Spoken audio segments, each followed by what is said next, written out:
सत्यनारायण भगवान की जय। प्यारे दोस्तों, धार्मिक कथाएं चैनल में आपका हार्दिक स्वागत है। आज मैं अपनी वीडियो में सत्यनारायण भगवान की कथा श्रवण कराने जा रही हूँ। दोस्तों, यदि आपने यूट्यूब चैनल धार्मिक कथाएं लाइक और सब्सक्राइब नहीं किया तो ज़रूर करें। बेल आइकन दबाना ना भूलें ताकि आने वाली सभी वीडियोज़ की जानकारी आपको सबसे पहले हो सके। वीडियो को पूरी सुनने के बाद कमेंट बॉक्स में राधे राधे लिखना ना भूलें। दोस्तों, सत्यनारायण भगवान की कथा सुनने से सुख समृद्धि बनी रहती है। ऐसा माना जाता है कि जो लोग इस कथा को सुनते हैं उनकी सभी मनोकामनाओं की पूर्ति होती है। साथ ही इस व्रत को करने से जीवन के सभी दुख और दरिद्रता का नाश होता है। इसलिए दोस्तों, आप भी सभी पूरी विश्वास और निष्ठा के साथ सत्यनारायण की कथा को सुनें। सत्यनारायण भगवान की कथा मन में श्रद्धा का भाव उत्पन्न करती है। भगवान सत्यनारायण को भगवान विष्णु का ही रूप माना गया है। सत्यनारायण की पूजा का अर्थ है सत्य की नारायण के रूप में पूजा करना। दोस्तों, आमतौर पर किसी भी मंगल कार्य जैसे विवाह आदि पर भी सत्यनारायण भगवान की पूजा करवाई जा सकती है। पुराणों में जहाँ तक कहा गया है कि सत्यनारायण कथा सुनने से हजारों वर्ष किए गए यज्ञ के बराबर फल मिलता है। सत्यनारायण भगवान की कथा। एक समय नैमिषारण्य तीर्थ में शौनक आदि 88,000 ऋषियों ने श्री सूत जी से पूछा, हे प्रभु, इस कालयुग में वेद विद्या रहित मनुष्यों को प्रभु भक्ति किस प्रकार मिलेगी तथा उनका आधार कैसे होगा। हे मुनि श्रेष्ठ, कोई ऐसा तप कहिए जिसमें थोड़े समय में पुण्य प्राप्त होवे तथा मानवांछित फल मिले। वह कथा सुनने की हमारी इच्छा है। सर्वशास्त्र ज्ञाता श्री सूत जी बोले, हे वैष्णव में पूज्या, आप सबने प्राणियों के हित की बात पूछी है। अब मैं उस श्रेष्ठ व्रत को आप लोगों से कहूँगा जिस व्रत को नारद जी ने लक्ष्मी नारायण जी से पूछा था और श्री लक्ष्मीपति ने मुनि श्रेष्ठ नारद जी से कहा था। सो ध्यान से सुनो। एक समय जोगी राज नारद जी दूसरों के हित की इच्छा से नेक लोकों में घूमते हुए मृत्युलोक में आ पहुँचे, जहाँ नेक जोनियों में जन्मे हुए प्राय सभी मनुष्यों को अपने कर्मों द्वारा नेकों दुखों से पीड़ित देखकर सोचा कि इस जतन के करने से निश्चय ही मानवों के दुखों का नाश हो सकेगा। ऐसा मन में सोचकर विष्णु लोक को गए। वहाँ श्वेत वर्ण और 4 भुजाओं वाले देवों के ईश, जिनके हाथों में शंख चक्र गदा और पद्म थे तथा वरमाला पहने हुए थे, देखकर स्तुति करने लगे। हे भगवान, आप अत्यंत शक्ति से संपन्न हैं। मन तथा वाणी से भी आपको नहीं पा सकती। आपका आदि मध्य अंत नहीं है। निर्गुण स्वरूप सृष्टि के कारण भक्तों के दुखों को नष्ट करने वाले हो। आपको मेरा नमस्कार। नारद जी से इस प्रकार की स्तुति सुनकर विष्णु भगवान बोले, हे मुनि श्रेष्ठ, आपके मन में क्या है? आपका किस काम के लिए आगमन हुआ? निसंकोच कहो। तब नारद मुनि बोले, मृत्युलोक में सब मनुष्य जो नेक जोनियों में पैदा हुए हैं, अपने अपने कर्मों के द्वारा नेक प्रकार के दुखों से दुखी हो रहे हैं। हे नाथ, मुझ पर दया रखते हो तो बतलाइए, उन मनुष्यों के सब दुख थोड़े से ही प्रयत्न से कैसे दूर हो सकते हैं। श्री भगवान जी बोले, हे नारद, मनुष्यों की भलाई के लिए तुमने बहुत अच्छी बात पूछी है। जिस काम के करने से मनुष्य मोह से छूट जाता है वह मैं कहता हूँ, सुनो। पुण्य देने वाला स्वर्ग तथा मृत्यु लोक दोनों में दुर्लभ एक उत्तम व्रत है। आज मैं प्रेम वश होकर तुमसे कहता हूँ। श्री सत्यनारायण भगवान का जय व्रत अच्छी तरह विधि विधान पूर्वक करके मनुष्य तुरंत ही जहाँ सुख भोग कर मरने पर मोक्ष को प्राप्त होता है। श्री भगवान के वचन सुनकर नारद मुनि बोले, उस व्रत का फल क्या है? क्या विधान है? किसने जय व्रत किया था और किस दिन जय व्रत करना चाहिए? विस्तार से कहो। भगवान बोले, दुख शोक आदि को दूर करने वाला, धन धन्य को बढ़ाने वाला, सौभाग्य तथा संतान को देने वाला, जय व्रत सब स्थानों पर विजय करने वाला है। भक्ति और श्रद्धा के साथ किसी भी दिन मनुष्य श्री सत्यनारायण की शाम के समय ब्राह्मणों और बंधुओं के साथ धर्मपरायण होकर पूजा करे। भक्ति भाव से निवेद्य केले का फल, घी, दूध और गेहूं का चूर्ण स्वाया लेवे। गेहूं के भाव में साठी का चूर्ण, शक्कर तथा गुड़ ले और सब भक्षण योग्य पदार्थ जमा करके भगवान को अर्पण करे तथा बंधु बांधवों सहित ब्राह्मणों को भोजन करावे। पश्चात स्वयं भोजन करे। नृत्य गीत आदि का आचरण कर श्री सत्यनारायण भगवान का स्मरण करता हुआ समय व्यतीत करे। इस तरह व्रत करने पर मनुष्यों की इच्छा निश्चय पूरी होती है। विशेषकर काली काल में मृत्यु लोक पर भी यही मोक्ष का सरल उपाय है। द्वितीय अध्याय। सूत जी बोले, हे ऋषियों, जिसने पहले समय में इस व्रत को किया है उसका इतिहास कहता हूँ, ध्यान से सुनो। सुंदर कांशीपुरी नगरी में एक अत्यंत निर्धन ब्राह्मण रहता था। वह भूख प्यास से पीड़ित बेचैन हुआ नित्य पृथ्वी पर घूमता था। ब्राह्मणों से प्रेम करने वाले भगवान ने ब्राह्मण का रूप धारण कर उसके पास जाकर आदर के साथ पूछा, हे विप्रिया, नित्य दुखी हुआ पृथ्वी पर क्यों घूमता है? श्रेष्ठ ब्राह्मण बोला, मैं निर्धन ब्राह्मण हूँ, भिक्षा के लिए पृथ्वी पर फिरता हूँ। हे भगवान, यदि आप इसका उपाय जानते हो तो कृपा करके कहो। वृद्ध ब्राह्मण बोला कि सत्यनारायण भगवान मन वांछित फल देने वाले हैं, इसलिए हे ब्राह्मण, तू उसका पूजन कर, जिसके करने से मनुष्य सब दुखों से मुक्त होता है। ब्राह्मण को व्रत का सारा विधान बतलाकर बुढ़े ब्राह्मण का रूप धारण करने वाले श्री सत्यनारायण भगवान अंतर ध्यान हो गए। जिस व्रत को वृद्ध ब्राह्मण ने बतलाया है मैं उसको करूँगा। जय निश्चय करने पर उसे रात में नींद नहीं आई। वह सवेरे उठ सत्यनारायण भगवान के व्रत का निश्चय कर भिक्षा के लिए चला। उस दिन उसको भिक्षा में बहुत धन मिला, जिससे बंधु बांधवों के साथ उसने श्री सत्यनारायण भगवान का व्रत किया। इसके करने से वह विप्रिया सब दुखों से छूटकर अनेक प्रकार की संपत्तियों से युक्त हुआ। उस समय वह विप्रिया हर मास व्रत करने लगा। इस तरह सत्यनारायण भगवान के व्रत को जो करेगा वह सब पापों से छूटकर मोक्ष को प्राप्त होगा। आगे जो पृथ्वी पर श्री सत्यनारायण भगवान का व्रत करेगा वह मनुष्य सब दुखों से छूट जाएगा। इस तरह नारद जी से नारायण जी का कहा हुआ जय व्रत मैंने तुमसे कहा। हे विप्रो, मैं अब और क्या कहूँ? ऋषि बोले, हे मुनिवर, संसार में उस विप्र से सुनकर और किस किस ने इस व्रत को किया, हम वह सब सुनना चाहते हैं। इसके लिए हमारे मन में श्रद्धा है। सूत जी बोले, हे मुनियों, जिस जिसने इस व्रत को किया है वह सब सुनो। एक समय एक विप्र धन और ऐश्वर्य के अनुसार बंधु बांधवों के साथ व्रत करने को तैयार हुआ।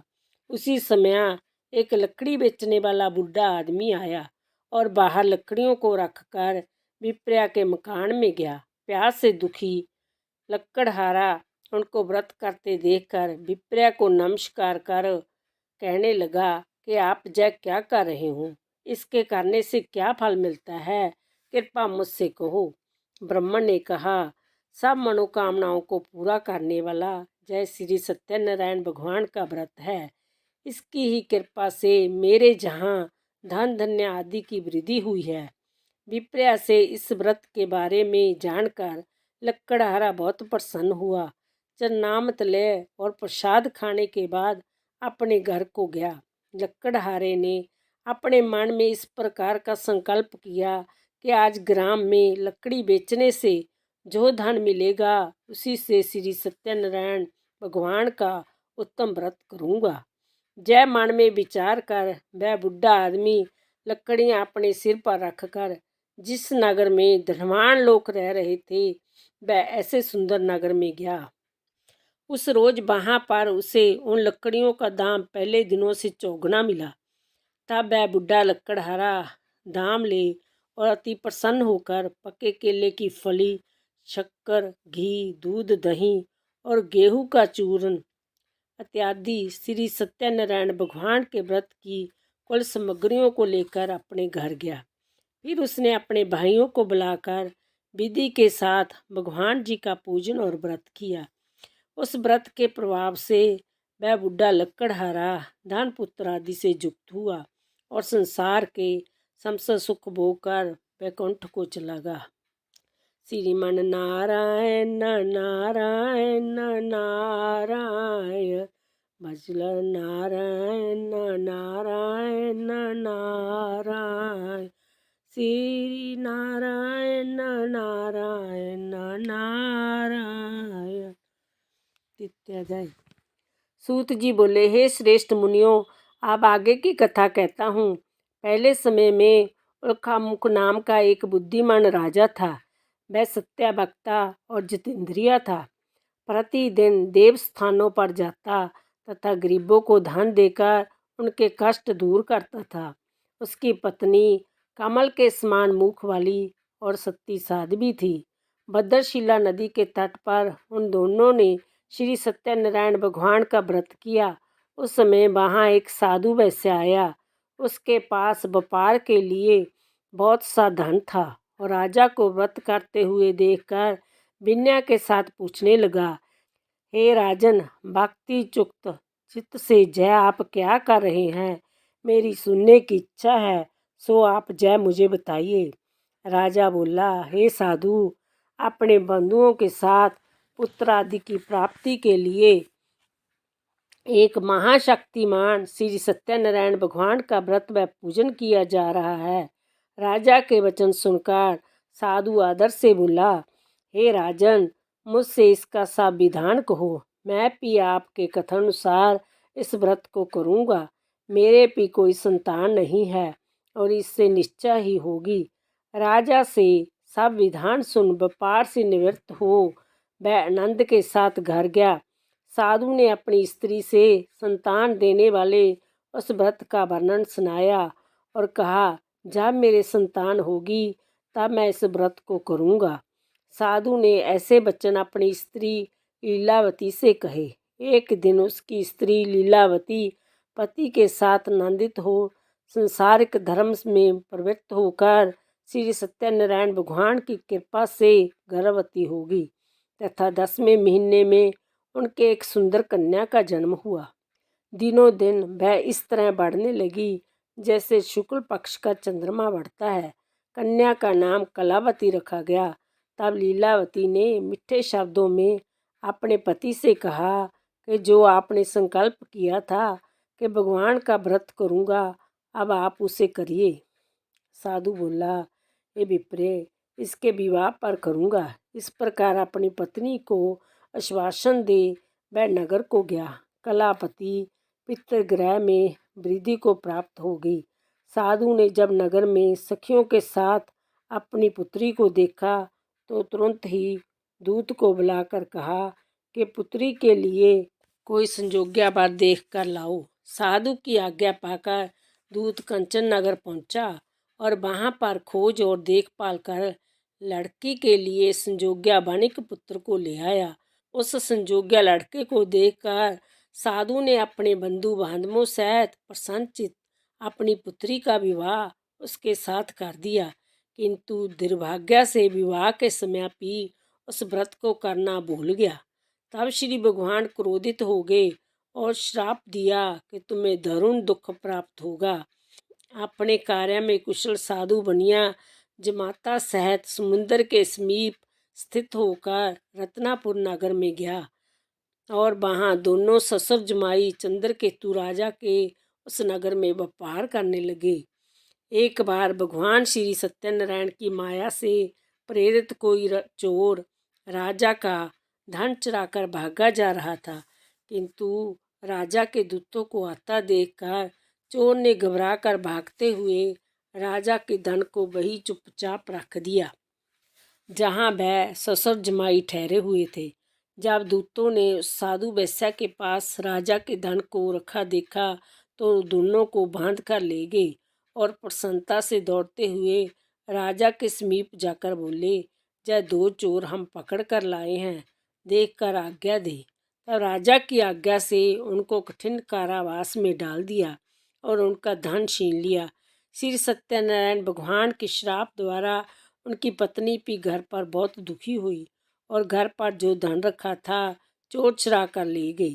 शारीरिक व मानसिक पीड़ा तथा भूख प्यास से अति दुखी हो अन्न की चिंता से कलावती एक ब्राह्मण के घर गई। वहाँ उसने श्री सत्यनारायण भगवान का व्रत होते देखा। फिर कथा सुनी तथा प्रसाद ग्रहण कर रात को घर आई। माता ने कलावती से कहा, हे पुत्री, अब तक कहाँ रही? वह तेरे मन में क्या है? कलावती बोली, हे माता, मैंने एक ब्राह्मण के घर श्री सत्यनारायण भगवान का व्रत देखा है। कन्या के वचन सुनकर लीलावती भगवान के पूजन की तैयारी करने लगी। लीलावती ने परिवार और बंधुओं सहित श्री सत्यनारायण भगवान का पूजन किया और वर मांगा कि मेरे पति और दामाद शीघ्र आ जावे। साथ ही प्रार्थना करी कि हम सबका अपराध क्षमा करो। श्री सत्यनारायण भगवान इस व्रत से संतुष्ट हो गए और राजा चंद्रकेतु को सपन में दर्शन देकर कहा, हे राजन, दोनों वेश्या को प्रांत्या ही छोड़ दो और उनका सब धन जो तुमने ग्रहण किया है दे दो, नहीं तो मैं तेरा धन राज्य पुत्र आदि नष्ट कर दूंगा। राजा से ऐसे वचन कहकर भगवान अंतर ध्यान हो गए।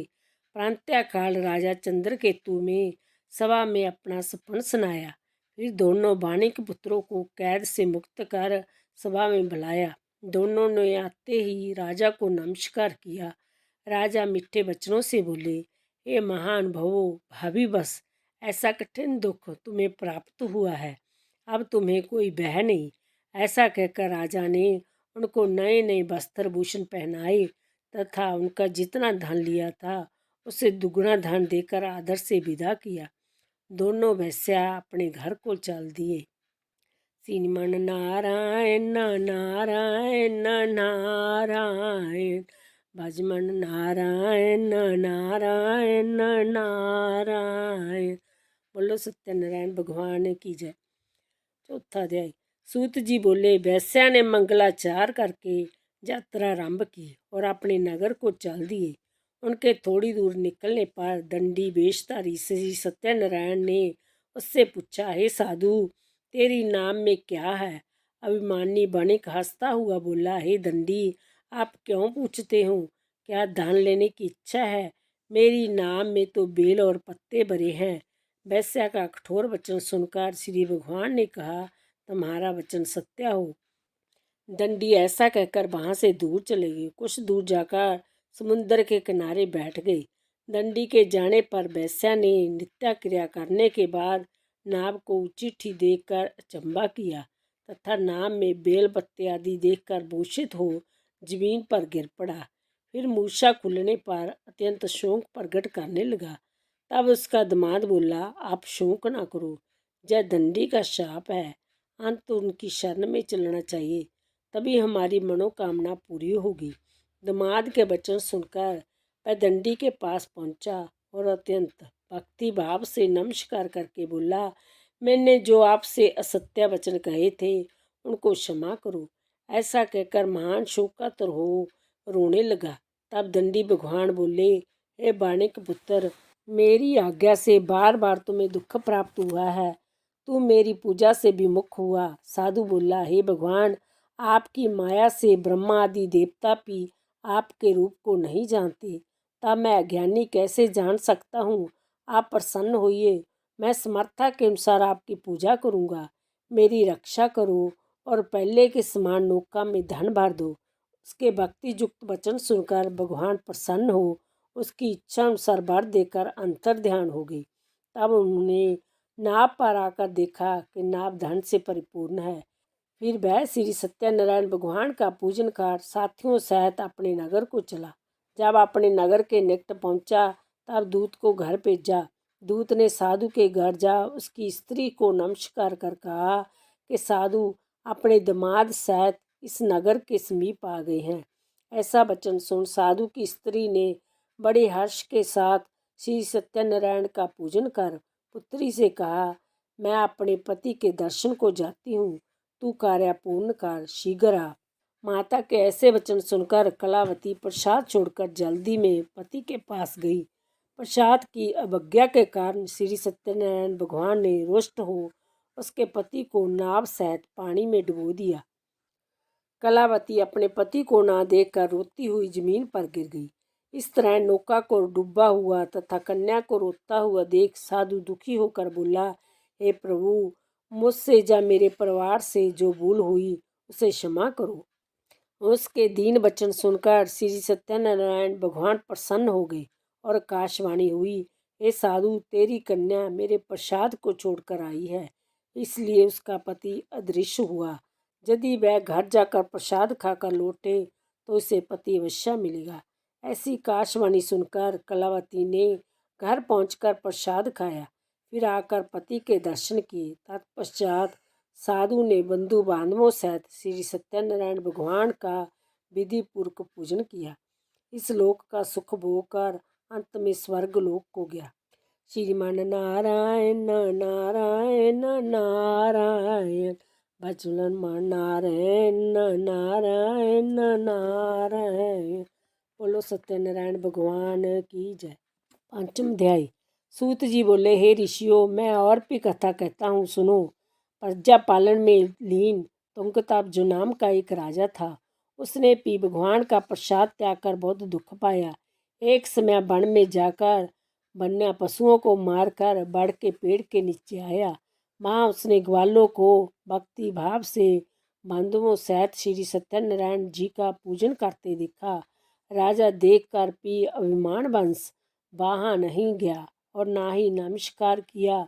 जब ग्वालों ने श्री भगवान का प्रसाद उसके सामने रखा तो वह प्रसाद त्याग कर अपनी नगरी को चला गया। वहाँ उसने अपना सब कुछ नष्ट पाया तो वह जान गया कि जैसा भगवान ने किया है। तब वह विश्वास कर ग्वालों के समीप गया और विधि पूर्वक पूजन कर प्रसाद खाया तो श्री सत्यनारायण भगवान की कृपा से सब कुछ पहले जैसा ही हो गया। फिर दीर्घ काल तक सुख भोग कर मरने पर स्वर्ग लोक को गया। जो मनुष्य परम दुर्बल व्रत को करेगा, भगवान की कृपा से उसे धन धन्य की प्राप्ति होगी। निर्धन धनी और बंदी बंधन से मुक्त होकर निर्भय हो जाता है। संतानहीनों को संतान प्राप्त होती है तथा सब मनोरथ पूर्ण होकर अंत में वैकुंठ धाम को जाता है। जिन्होंने पहले इस व्रत को किया, अब उनके दूसरे जन्म की कथा कहता हूँ। वृद्ध सतानंद ब्राह्मण ने सुदामा का जन्म लेकर मोक्ष को पाया। उल्का मुख नाम का राजा दशरथ होकर वैकुंठ को प्राप्त हुआ। साधु नाम के वैश्य ने मोर तब्ज बनकर अपने पुत्र को आरे से चीरकर मोक्ष को प्राप्त किया। महाराजा तुंगध्वज ने स्वयंभू होकर भगवान में भक्ति युक्त हो कर्म कर मोक्ष प्राप्त किया। बोलो श्री सत्यनारायण भगवान की जय। श्रीमान नारायण नारायण नारायण, श्रीमान नारायण नारायण नारायण, भजमन नारायण नारायण नारायण, श्रीमान नारायण नारायण नारायण। बोलो सत्यनारायण भगवान की। सत्यनारायण भगवान।